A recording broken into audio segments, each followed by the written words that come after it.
Well, I've worked for the Oklahoma Blood Institute for about 10 years now, and when I started working there, I learned a lot of information that helped me understand why it is so important for people to give blood.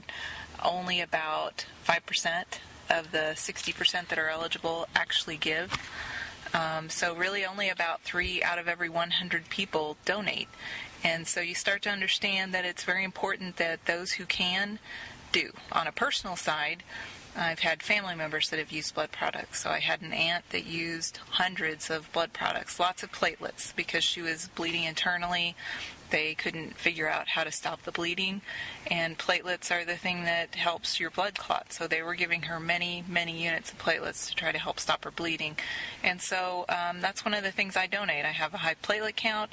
I know that that's something that can help patients who need it. So people who have bleeding disorders need platelets. People who have cancer who are being treated with chemotherapy many times need platelets, and really it's just to keep them from bleeding to death. So even though it takes a long time to donate platelets, I donate them because I make the time, and I try to find the time, and it's something that I can do to help those people in need. As part of our efforts to increase awareness for the need for blood donors, we work with various groups, of course one of those being college campuses, and we are actually partnering with OSU. We are an official Bedlam sponsor this year, and so we have actually come up with a competition called the Bedlam Blood Battle.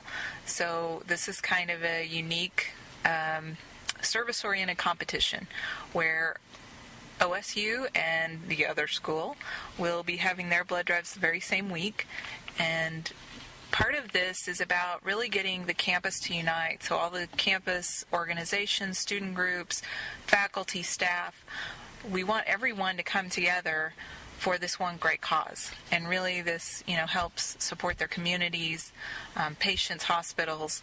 So part of my job is to ask people to give blood, and it's hard because sometimes I talk to people and they say they won't give blood, and I say, well, what if your family member needed it? And then they'll of course tell me that sure, they would give it if their family member needed it, but what they don't understand is that the blood has to be on the shelf, it has to be tested, processed, and ready to go when those family members need it. So most people don't plan on needing blood.